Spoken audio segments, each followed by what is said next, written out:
कि कांग्रेस इस देश के लिए जरूरी है। 1994 में इसके लिए राजनीति में आता हूँ। मैं बड़े स्पष्ट कहता हूँ, सुभाष सुधा जी हो, कोई भी नहीं, सारे अपने भाई या मित्र प्यारे हैं। तो मैं चाहता हूँ चुनाव लड़ने की, जो जहां तक बात, अगर पार्टी मुझे मौका देती है तो मैं हल्के की तस्वीर और तकदीर दोनों बदलना चाहता हूँ। सभी दोस्तों को नमस्कार। दोस्तों, सच के साथ सुभाषिणी सीधी तस्वीरें मैं कुरुक्षेत्र से दिखा रहा हूँ और मेरे आज पैनल में जुड़ेंगे मशहूर हस्ती है जी कुरुक्षेत्र की। कांग्रेस के वरिष्ठ नेता हैं, हरियाणा के कांग्रेस प्रवक्ता हैं और एडवोकेट भी हैं, बेबाक बातचीत के माहिर हैं। तमाम बातचीत रहेगी। शर्मा जी, सबसे पहले तो स्वागत है जी आपका। धन्यवाद सुभाष भाई। अभी चंद दिनों पहले जो है कुमारी शैलजा जी का एक दौरा रहा है, वो आपके यहाँ पर आई हैं। शहर की तमाम हस्तियाँ यहाँ पर उपस्थित थी, सिर्फ एक नाम को छोड़कर, परिवहन मंत्री हैं पूर्व अशोक अरोड़ा जी, और उसके अलावा नाम की चर्चा जो है, पहले एक नाम की चर्चा चल रही थी विधायक पद के लिए। अशोक अरोड़ा जो है वो विधायक पद के यहाँ के उम्मीदवार है कांग्रेस के।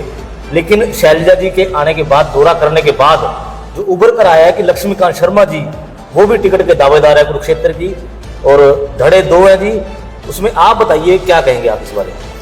देखिए सुभाष भाई, जहाँ तक मामला कार्यक्रम का, बहन शैलजा जी का कार्यक्रम था जी, पिछड़ा वर्ग प्रकोष्ठ है हमारा ऑल इंडिया स्तर पर, जिसके अध्यक्ष कैप्टन अजय यादव हैं, उनका कार्यक्रम था यादव धर्मशाला में, सत्याग्रह भारत के नाम से, जो राहुल जी के मामले को लेकर के सत्याग्रह पूरे हिंदुस्तान में चल रहा है। उसी कड़ी में वो कार्यक्रम हुआ था। और वो हमारे यहाँ तो खैर कुछ नहीं था कि चाय का कार्यक्रम था। ये और बात है कि चाय के कार्यक्रम को जो है शहर के लोगों ने, मौजूद हस्तियों ने, जैसा आपने कहा, जिक्र किया कि शहर के तमाम लोग यहाँ पर उपस्थित हुए, और जितने भी कद्दावर लोग थे, चाहे वो कांग्रेस के थे, चाहे वो गैर कांग्रेसी थे, चाहे सामाजिक लोग थे, चाहे विभिन्न संस्थाओं से जुड़े हुए लोग थे, और चाहे मेरे निजी साथी थे, किसी भी क्षेत्र से जुड़ा हुआ व्यक्ति इस कार्यालय में, मेरे तो मैं नहीं कह सकता, ये कार्यालय तो आपका है, जनता का है, सब साथियों का है, इस कार्यालय पर उपस्थित हुए। आपने कहा एक नाम की बात की, तो नाम की कोई ऐसी बात नहीं है। अशोक अरोड़ा जी भी बड़े भाई हैं, वो अपने कार्यक्रम में कहीं व्यस्त थे, वो यहाँ पर नहीं आए, वो एक अलग मामला है, उससे कोई चीज़ को मैं जोड़कर देखना नहीं चाहता, ना इस कार्यक्रम से कोई उनका लेना देना है।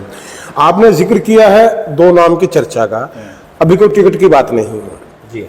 चुनाव अगले साल होना है, उस वक्त देखा जाएगा।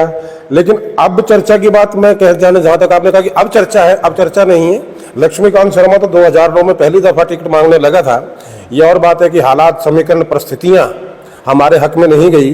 2019 में टिकट लगभग तय था, लेकिन वही बात है कि हालात बदले, राजनीति बदली, और कहीं ना कहीं कहते हैं किस्मत का योगदान भी इसमें होता है, तो वो नहीं मिली, वो का अलग मामला है। लेकिन दावेदार तो मैं मानता हूं कि मैं सबसे पुराना यहाँ पर हूँ इस वक्त, और मेरा हक भी बनता है, मेरा दावा भी बनता है। जहाँ तक मिलने की बात है, वो अशोक अरोड़ा जी भी कांग्रेस के कैंडिडेट हैं, रहे हैं, वो भी कांग्रेस में काम कर रहे हैं। अब वो हालांकि बाद में अभी आए, हम भी पुराने कांग्रेस के काम कर रहे हैं, पुराने समय से काम कर रहे हैं। तो टिकट मांगना सबका हक बनता है, कोई भी मांगे वो उसका हक है। जो आदमी कांग्रेस के लिए काम करता है, और कांग्रेस क्या, जो किसी भी दल में काम करता है, उसकी इच्छा है चुनाव लड़ने की, वो टिकट का हकदार है। किसको मिलेगी, किसको नहीं मिलेगी, ये पार्टी आलाकमान का फैसला है।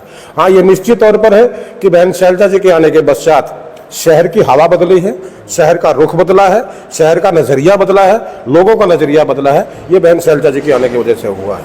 अच्छा, आप दावेदारी कर रहे हैं कांग्रेस के टिकट की, ताल ठोक कर आप कह रहे हैं कि मैं दावेदार हूँ टिकट का। क्या क्या कार्य हैं जो पिछली सरकारों में नहीं हुए? यदि आपको यहाँ की जनता प्रेम देती है, प्यार देती है जी, और यहाँ से विधायक चुने जाते हैं, क्योंकि अभी फिलहाल के दौर में जो है सुभाष सुधा जी हैं, बीजेपी विधायक हैं, बहुत से आरोप उनके ऊपर लगातार लगते आए हैं। आप क्या छवि बदलने की कोशिश करेंगे कुरुक्षेत्र शहर की? देखिए, सबसे पहले तो सुभाष भाई ये है कि दावेदारी के जहाँ तक सवाल है, मैं दावेदार हूँ, और मेरा हक भी बनता है। मैं ये नहीं कहता कोई, मैं वो कहते हैं ना कि भीख मांगना नहीं होता है। सब मैंने काम किया है कांग्रेस के लिए, जवानी पूरी कांग्रेस को दी है, काम किया है, काम कर रहे हैं, और उस वक्त में भी काम किया जब बहुत से लोग हाथ खड़े कर गए थे, तब भी काम किया, आज भी काम कर रहे हैं, और आगे भी कांग्रेस के लिए काम करेंगे। इसलिए नहीं कि मेरे निजी हित जुड़े हैं, बल्कि इसलिए कि कांग्रेस इस देश के लिए, इस प्रदेश के लिए जरूरी है। जब से कांग्रेस सत्ता से बाहर हुई है, हिंदुस्तान का जो है आप देख रहे हैं, पूरी तरह से बेरोजगारी की भरमार है, महंगाई चरम सीमा पर है, देश की सरहदें सुरक्षित नहीं है। हर वजह से, हर तरीके से देश की जो व्यवस्था है, इकोनॉमी है, वो 2 घरानों में, 4 घरानों में सिमट कर रह गई है। ये कांग्रेस की ना होने की वजह से है। इसलिए मैं कांग्रेस की मदद नहीं कर रहा कि मुझे चुनाव लड़ना है, बल्कि इसलिए करता हूं कि कांग्रेस इस देश के लिए जरूरी है। देखिए, मैं आज़ादी के लिए जिन लोगों ने अपने जीवन बलिदान किया उनका मेरे जीवन पर कहीं ना कहीं असर मैं मानता हूं। मैं उनको अपना आदर्श मानता हूं। मैं ये मानता हूं कि जब उन लोगों ने अंग्रेजों से लोहा लिया था इस देश के लिए, तो क्या हम आज के वक्त में इस देश के लिए, आने वाली पीढ़ियों के लिए एक लड़ाई नहीं लड़ सकते? उस लड़ाई को आगे लेकर के लड़ रहे हैं। चुनाव बाद की बात आती है, वो इच्छा जो भी आदमी राजनीति में आता है उसकी इच्छा होती है, और किसी और की तो मुझे पता नहीं, पर मेरी है। लेकिन सबसे पहला जो हित है वो हित इसमें है कि इस देश के भविष्य के लिए, नौजवान के भविष्य के लिए, इस देश में बढ़ती महंगाई को रोकने के लिए, इस देश की सुरक्षा के लिए यह जरूरी है कि कांग्रेस सत्ता में आए। और कांग्रेस को सत्ता में लेकर के आने के लिए जरूरी है कि तमाम कांग्रेस के जो लोग हैं, चाहे वो किसी स्तर पर भी काम कर रहे हैं, किसी भी स्तर पर काम करते हैं, वो कांग्रेस को मजबूत करने का काम करें, एक होकर के काम करें, ताकि कांग्रेस सत्ता में लौटे और देश और प्रदेश सुरक्षित हो। आपने जिक्र किया है कुरुक्षेत्र का, थानेसर का, कि मेरे लिए क्या रोड मैप है, क्या मापदंड है। देखिए, मैं कांग्रेस का व्यक्ति हूं, और कुछ लोग, अब देखिए वही बात आ जाती है भाई कि परिस्थितियां बदल जाती हैं। पहले कुछ लोग कहीं और थे, आज कांग्रेस में हैं। लेकिन मैंने एक देखा है कि 1986 में मैं लगभग सक्रिय हुआ था सामाजिक तौर पर, राजनीतिक तौर पर, छात्र जीवन में। 1989 में पहली दफा मैं एक चुनाव में सक्रिय हुआ था, जब देवेंद्र शर्मा कांग्रेस की टिकट पर यहाँ से चुनाव लड़े थे। बाई इलेक्शन था वो, चौटाला सरकार में। उससे लेकर के मैं लगातार एक्टिव हूँ। 1994 में सक्रिय राजनीति में आता हूँ। मैं यूथ कांग्रेस में रहा, सेवा दल में रहा, वहां से राजनीतिक जीवन की शुरुआत होती है। मैंने तो सबसे बड़ी चीज देखी है कि थानेसर के लिए प्रॉपर ढंग से काम नहीं किया गया। यहाँ के लोगों को रोजगार के साधन बेहद कम मुहैया करवाए गए। बहुत कम रोजगार की जो है यहाँ पर रोजगार लोगों को मिले हैं, बच्चों को मिले हैं। और महंगाई तो देखिए पूरे हिंदुस्तान की बात है, अकेले कुरुक्षेत्र की नहीं कह सकता मैं। यहाँ पर कोई उद्योग धंधे स्थापित नहीं है किए गए। यहाँ की सड़कों का हाल पिछले 8 साल से मेरे ख्याल में मीडिया भी रो रहा है। और कांग्रेस की छोड़ो कि कांग्रेस तो कहेंगे अपोजिशन में है इसलिए करती है, शहर का आम नागरिक, आम जनता रो रही है। पीछे एक साथी ने मेरे को कहा था कि साहब अब तो सड़कें बन गई। अभी 2-1 महीने पहले एक साथी ने इंटरव्यू किया था, उसने कहा था कि अब तो सड़कें बन गई, अब तो आप इनका पीछा छोड़ दो सुभाष सुधा जी का। मैं बड़े स्पष्ट कहता हूँ, सुभाष सुधा जी हो, कोई भी नहीं, सारे अपने भाई या मित्र प्यारे हैं। राजनीतिक मतभेद अलग है, राजनीतिक विचारधारा अलग है, लेकिन सामाजिक तौर पर चाहे वो सुभाष भाई है, चाहे वो अरोड़ा जी रहे, चिल्ले चुलने वाले हैं। सड़कों के हालात के बारे में पिछले 8 साल के अंदर जो शहर के अंदर चल रहा है, करोड़ों का बजट तो साहब आता है, बहुत आता है। कई बार सुना 1100 करोड़ रुपए खर्च किए, 58 करोड़ का बजट आ गया शहर की सड़क के लिए, इतने करोड़ का बजट आ गया ब्रह्म सरोवर के लिए। वो इतने करोड़ का बजट आज तक मुझे दिखाई दिया नहीं कि लगा कहाँ पे है, बजट लगा कहाँ है, बात तो उसकी है। तो मैं चाहता हूं कि अगर मुझे ये मौका मिलता है, मुझे ये कार्य करने का मौका मिलता है कि मैं यहाँ पर जो चाह रहा हूँ कि विधायक जो चुनाव लड़ने की, जो जहां तक बात, अगर पार्टी मुझे मौका देती है तो मैं इस हल्के की तस्वीर और तकदीर दोनों बदलना चाहता हूं। एक टीस इस हल्के के लोगों के अंदर यह भी है कि साहब यहाँ के जो नुमाइंदे हैं वो दिलेरी के साथ काम नहीं करते। कहते हैं कि रोहतक, सोनीपत, इस साइड का, हिसार का, इस साइड का जो विधायक है, जो आदमी है, वो बड़ा वो जुझारू होता है, बड़ा वो होता है। तो मैं ये प्रचलन बदलना चाहता हूं। मैं दिखाना चाहता हूं कि जहां तक जो जिगर की बात है ना, वो रोहतक सोनीपत में नहीं होता, वो यहां भी हो सकता है। सिर्फ नीयत आपकी साफ होनी चाहिए, नीयत अच्छी होनी चाहिए, काम का जज्बा होना चाहिए, और सबसे बड़ी बात, निजी हित को छोड़कर लोगों के हकों के लिए लड़ने की हिम्मत आपके अंदर होनी चाहिए। तो आपके माध्यम से भी जनता से भी कहना चाहता हूं कि जो लोग यहां से अब चले जा रहे हैं ना, वो पहले टाइम था कि लोग गए, साल 2, 4 साल, 5 साल पैसा कमाया, हिंदुस्तान में आ गए, यहाँ पर अपना बिजनेस किया, जो भी किया वो लग गया। लेकिन अब जो लोग विदेश में जा रहे हैं हिंदुस्तान छोड़ करके, उनमें से 80% लोग वापस नहीं आएंगे, वो विदेश में ही बसेंगे, और आखिर में होगा कि अपने माँ बाप को भी वहां ले जाएंगे। तो सरकार चाहती क्या है? सरकार शायद यही चाहती है कि हिंदुस्तान की जनसंख्या खत्म हो, विदेश में चली जाए, और अंबानी अडानी जैसे चंद घराने यहाँ की प्रॉपर्टी पर काबिज हो, चाहे गांवों की जमीन है, चाहे शहरों की जमीन है, वो वहां पर एस्टेब्लिश हो उन लोगों के लिए। तो मैं चाहूंगा कि यहाँ के बच्चे कुछ ऐसा मैं रोजगार के साधन उपलब्ध यहाँ पर करवाए जाएं, चाहे वो सरकारी नौकरियों में हो। अब देखिए साहब, सरकारी नौकरियां, अभी खट्टर साहब का एक बयान, मतलब यार कमाल तो इस बात का आता है कि किस अपना कद और अपनी औकात देखे बिना आदमी बयान देता है। कहने नहीं चाहता, टिप्पणी नहीं करना चाहता उस बात पे कि लोगों के घर मांग के खा लिया। जिस आदमी की ये हस्ती रही हो, वो आदमी आज जज को कहता है कि जज का दिमाग ठीक करना पड़ेगा। ऐसा मुख्यमंत्री चाहिए आपको?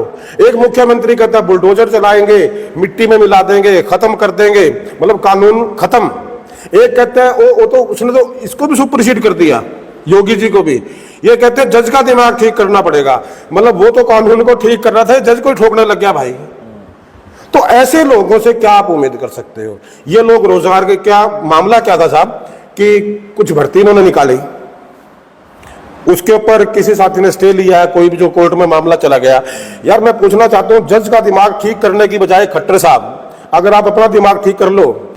शैलजा जी और हुड्डा जी, ये दोनों जो आम जनता भी जानते हैं कि दोनों अलग अलग धड़े हैं। और यदि बात करूं मैं कांग्रेस पार्टी की, तो राजस्थान में भी जो पायलट साहब है वो भी धरने पर बैठने की बात कर रही हैं। किस रूप में आप देखना चाह रहे हो? लोगों को क्या मैसेज आ रहा है कि हरियाणा के अंदर क्या ये दो धड़े जो अलग अलग हैं ये एक होंगे आने वाले समय में? देखिए सुभाष भाई, मैंने पहले भी एक बात कही है, जब आपने थानेसर की बात की कि दो कैंडिडेट हो गए। कैंडिडेट होना कोई बुरी बात नहीं है, मैंने पहले भी कहा, मैं आज से नहीं, मैं जिस दिन से राजनीति में आया हूं मैं तब से एक ही बात कहता हूं कि जो आदमी महत्वाकांक्षा लेकर के राजनीति में आएगा, इच्छा लेकर के आएगा, तभी कामयाब हो पाएगा। जब आपकी इच्छा ही कोई नहीं होगी तो आप कामयाब हो ही नहीं सकते, क्योंकि आपके तो मन में एक है जो हो गया तो ठीक है, नहीं हो गया तो भी ठीक है। लेकिन जो आदमी इच्छा लेकर के आता है वो इच्छा के अनुरूप काम करता है। शर्त इतनी है, अगर मैं चुनाव लड़ना चाहता हूं तो मुझे चुनाव लड़ने के लिए काम भी करना चाहिए। मैं सुबह घर से निकलता हूं और डायरेक्ट रात को घर जाता हूं, दिन में हल्के में रहता हूं, जनता से मिलता हूं, अपना काम भी बहुत कम हम कर पाते हैं, इसलिए क्योंकि कहीं ना कहीं एक चीज को लेकर के चला कर फ्री में नहीं लेना चाहता मैं कि फ्री में कोई चीज मिले। वही बात ऊपर के मामला है कि चाहे हुड्डा साहब है, चाहे शैलजा जी हैं, चाहे रणदीप जी हैं, चाहे कोई भी कांग्रेस का नेता है, हर नेता की अपनी महत्वाकांक्षा। पहले आदमी विधायक बनना चाहता है, सांसद बनना चाहता है, जब वो मिल जाता है तो आदमी फिर वो चाहता है कि यार मैं अब मंत्री बनूं। मंत्री जब बन जाता है तो फिर वो चाहता है कि मैं मुख्यमंत्री बनूं। तो ये कोई बुरी बात नहीं है, वो जितने भी लोग हैं कद्दावर लोग हैं और मैं उनके ऊपर टिप्पणी कर नहीं सकता। जहां तक गुट का मामला, गुट जैसी कोई बात हम कहते नहीं है, वैचारिक मतभेद हम इसको कह सकते हैं। हाँ वही बात है भाई, किसी का मन कहीं मिलता है, किसी का कहीं मन मिलता है। एक थोड़ा सा आता है, कांग्रेस का जो मूल कार्यकर्ता है, कांग्रेस का जो असली कार्यकर्ता है, जिसने कांग्रेस की मिट्टी में जन्म लिया है, जिसने कांग्रेस को अपने पसीने से सिंचा है, जिसने कांग्रेस के लिए गालियां खाई है, जिसने कांग्रेस के लिए ताने सहे हैं, जब कांग्रेस को कोई पूछता नहीं था, एक दौर ऐसा भी था मेरे जीवन में आया है, तब लोग हम पर हंसते भी थे। जिन लोगों ने वो दौर सहा है उन लोगों को कहीं ना कहीं महत्व मिलना चाहिए। और जो व्यक्ति इन लोगों को महत्व देगा, जो नेता इन लोगों को महत्व देगा, उसको कहीं ना कहीं इसका प्रतिफल भी मिलेगा और कहीं ना कहीं प्रभु भी भला मानेंगे और अच्छा परिणाम इसका आएगा। हिस्सा सबको मिलना चाहिए, कोई लड़ाई नहीं है, कोई गुट की बात नहीं है। वो अपना काम तो दोनों कांग्रेस के लिए कर रहे हैं। अब 40 विधायक भाजपा के आए, 8-9 ये 10 जो जेजेपी के आए, 7-8 आजाद आए, इन्होंने मिलकर भाजपा को समर्थन दिया। सरकार भाजपा की बनके कांग्रेस के 31 एमएलए थे। अब क्यों नहीं मुख्यमंत्री बने भाई कोई भी कांग्रेस का लीडर? तो कांग्रेस के हर लीडर को यह बात समझनी होगी। और बहन शैलजा जी बड़ी निष्ठा पूर्वक, बड़ी ईमानदारी के साथ, बिना किसी लोभ लालच के, मैं कुमारी शैलजा की बात कर रहा हूं, वो कांग्रेस की मजबूती के लिए काम कर रही है, कांग्रेस के लिए काम करे जा रही हैं, सिर्फ इसलिए कि वो उस परिवार से आती हैं जिसने कांग्रेस के लिए कुर्बानियां दी हैं। चौधरी दरबीर सिंह ने कांग्रेस के लिए काम किया, बहन शैलजा जी कर रही हैं, और वो हमें भी यही कहती हैं। कई बार हमारे मन में ये बात आ जाती है, हम कह भी देते हैं बहन जी कैसे करें, अब ये तो इतना सर्वाइव नहीं होता, इतना काम कर लिया, हिस्सा कोई और खा गया। खाया, मेरा हिस्सा खाया 2014 में, हमारे मन में भी मायूसी आई। लेकिन बहन जी एक ही बात कहती है कि नहीं, काम तो कांग्रेस के लिए करना है, मजबूत कांग्रेस को करना है, अपने लिए नहीं करना बल्कि देश के लिए मजबूत करना है। हिंदुस्तान, क्योंकि कांग्रेस का कल्चर क्या है, कांग्रेस का जो मूल भाव है वो कहां से आता है कि देश की आजादी के लिए लड़ाई लड़ी, वही खून है, वही चल रहा है। तो कांग्रेस में काम इसलिए करना है कि हमें हिंदुस्तान को मजबूत करना है, किसी गुट की कोई बात नहीं है। मुख्यमंत्री का मामला है भाई, मैंने पहले ही कहा कि विधायक बनेंगे तो मुख्यमंत्री बनेंगे, कोई जनता सीधा मुख्यमंत्री चुनती नहीं। अगर सीधी डायरेक्ट पोलिंग होती मुख्यमंत्री के लिए तो अलग मामला था। अब तो पहले 90 विधायक बनेंगे, 90 में से 46 आदमी जिसके साथ होंगे वो विधायक बनेगा, उस पार्टी की सरकार आएगी, फिर उस पार्टी में से जो जिसको मुख्य वो चाहेंगे, विधायक चाहेंगे वो बनेंगे, आला कमान चाहेगा वो मुख्यमंत्री बनेगा। तो दोस्तों ये थे मेरे साथ एडवोकेट भी हैं और हरियाणा से पार्टी के जो हैं प्रवक्ता भी हैं लक्ष्मीकांत जी। विभाग बातचीत रही। जितने मेरे मित्र इस वीडियो के साथ जुड़े उन सभी का धन्यवाद।